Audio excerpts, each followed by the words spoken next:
നമസ്കാരം. 2019 ലോക്സഭാ തെരഞ്ഞെടുപ്പിൽ ബി.ജെ.പി. നിർണായകമായ ഭൂരിപക്ഷം നേടിയ മധ്യപ്രദേശ്, ഗുജറാത്ത്, കർണാടക, ബീഹാർ എന്നീ സംസ്ഥാനങ്ങളിലടക്കം ഇന്ന് തെരഞ്ഞെടുപ്പ് പൂർത്തിയായിരിക്കുകയാണ്. 93 മണ്ഡലങ്ങളിലെ ജനങ്ങളാണ് ഇന്ന് വിധി എഴുതിയിരിക്കുന്നത്. ഈ ഘട്ടം വളരെ പ്രധാനപ്പെട്ട ഒരു ഘട്ടമായിരുന്നു. കാരണം ആകെയുള്ള 543 ലോക്സഭാ സീറ്റുകളിൽ പകുതിയിലധികവും ഈ ഘട്ടത്തോടുകൂടി വിധി എഴുതിയിരിക്കുകയാണ്.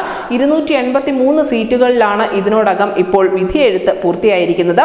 അടുത്തതായി ഇനി 4 ഘട്ടങ്ങൾ മാത്രമേ നമ്മുടെ മുന്നിലുള്ളൂ. മെയ് 13, മെയ് 20, മെയ് 25, ജൂൺ 1 എന്നീ തീയതികളിലായിരിക്കും ആ തെരഞ്ഞെടുപ്പിന്റെ ഘട്ടങ്ങൾ നടക്കാൻ പോകുന്നത്. ജൂൺ 4-ന് ഫലപ്രഖ്യാപനവും ഉണ്ടാകും.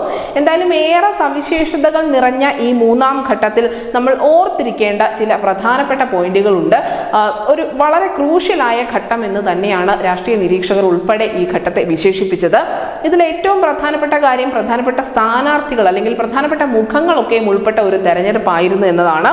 അമിത്ഷായും ജ്യോതിരാദിത്യ സിന്ധ്യയും പ്രഹ്ലാദ് ജോഷിയും ഡിംപിൾ യാദവും സുപ്രിയ സുലെയും അടക്കമുള്ള ആളുകൾ ഈ ഘട്ടത്തിലാണ് ജനവിധി തേടിയത്. നമുക്കറിയാം, പോയ വർഷങ്ങളിലൊക്കെ ഏറ്റവും അധികം വാർത്തകളിൽ ഇടം പിടിച്ച നേതാക്കളാണ്.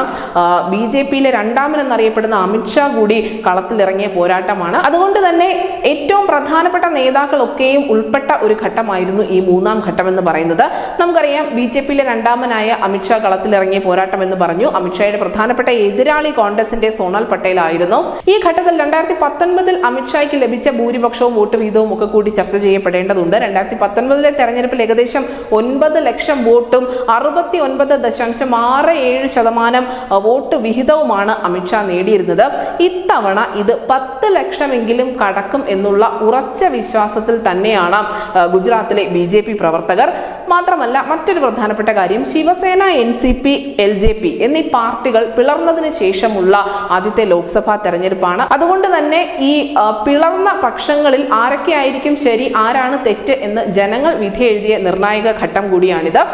പ്രധാനപ്പെട്ട മണ്ഡലങ്ങൾ ഉൾപ്പെട്ട തെരഞ്ഞെടുപ്പായിരുന്നു. ഗുജറാത്തിലെ വഡോദര, കർണാടകയിലെ ധർവാഡ്, ഷിമോഗ, മധ്യപ്രദേശിലെ വിദിഷ, ഗുണ, മഹാരാഷ്ട്രയിലെ ബാരാമതി, ഉത്തർപ്രദേശിലെ ഫത്തേപൂർ സിക്രി, മെയിൻപുരി, ബംഗാളിലെ ജംഗിപൂർ, മുർഷിദാബാദ് വെസ്റ്റ് എന്നീ മണ്ഡലങ്ങളിലൊക്കെയും വളരെ ശക്തമായ പോരാട്ടം തന്നെ നടന്നു എന്നാണ് വിലയിരുത്തപ്പെടുന്നത്.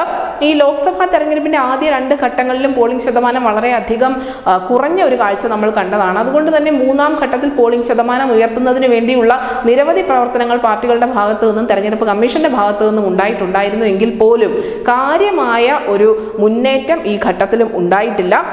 മറ്റൊരു പ്രധാനപ്പെട്ട അല്ലെങ്കിൽ കൗതുകകരമായ കാര്യം, നമ്മുടെ മുൻ ക്രിക്കറ്റ് താരമായ യൂസഫ് പത്താന്റെ രാഷ്ട്രീയ അരങ്ങേറ്റമായിരുന്നു ഈ മൂന്നാം ഘട്ടത്തിൽ നടന്നത്.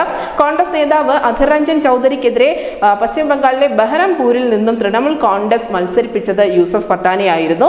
ഈ മൂന്നാം ഘട്ടത്തിൽ മറ്റൊരു കൗതുകമുള്ള മത്സരം കൂടി നടന്നിട്ടുണ്ട്. ബാരാമതിയിലെ കുടുംബ വഴക്ക് എന്ന് തന്നെയാണ് ദേശീയ മാധ്യമങ്ങൾ ഇതിനെ വിശേഷിപ്പിച്ചിരിക്കുന്നത്. പവാർ കുടുംബത്തിന്റെ കോട്ട എന്നറിയപ്പെടുന്ന ബാരാമതിയിൽ 3 തവണ സിറ്റിംഗ് MP ആയ സുപ്രിയ സുലെയും അതിനോടൊപ്പം തന്നെ അജിത് പവാറിന്റെ ഭാര്യയായ സുനേത്ര പവാറും തമ്മിലുള്ള ഒരു മത്സരമാണ് നടന്നത്. സുപ്രിയ വേഴ്സസ് സുനേത്ര എന്നുള്ള ഈ പോരാട്ടത്തിലൂടെ ഏത് പവാറാണ്, അജിത് പവാറാണോ ശരത് പവാറാണോ ശരി എന്നുകൂടി ബാരാമതിയിലെ ജനങ്ങൾ വിധിക്കും. മൂന്നാം ഘട്ടത്തിൽ 94 ലോക്സഭാ സീറ്റുകളിലേക്കാണ് ആദ്യം വോട്ടെടുപ്പ് നടത്താനിരുന്നത്. നമുക്കറിയാം, 95 ആയിരുന്നു. ഇതിൽ ഗുജറാത്തിൽ വിജയം നേടിയിരുന്നു ബി.ജെ.പി. അതുകൊണ്ട് തന്നെ ആ സീറ്റ് ഒഴിച്ച് ബാക്കിയുള്ള 94 സീറ്റിൽ മത്സരം നടത്താനായിരുന്നു ഉദ്ദേശിച്ചിരുന്നത്. എന്നാൽ പെട്ടെന്ന് തന്നെ അപ്രതീക്ഷിതമായി അനന്ത്നാഗ് രജൌരിയിൽ നടക്കാനിരുന്ന വോട്ടെടുപ്പ് 6-ാം ഘട്ടത്തിലേക്ക് മാറ്റുകയായിരുന്നു. അങ്ങനെയാണ് 93 സീറ്റുകളിലായി ഈ പോരാട്ടം ചുരുങ്ങിയത്. മറ്റൊരു പ്രധാനപ്പെട്ട കാര്യം, 1300ഓളം സ്ഥാനാർത്ഥികളായിരുന്നു മൂന്നാം ഘട്ടത്തിൽ ജനങ്ങളുടെ വിധി തേടിയത്. ഇതിൽ സ്ത്രീകളുടെ എണ്ണം എന്ന് പറയുന്നത് വെറും 120 മാത്രമായിരുന്നു.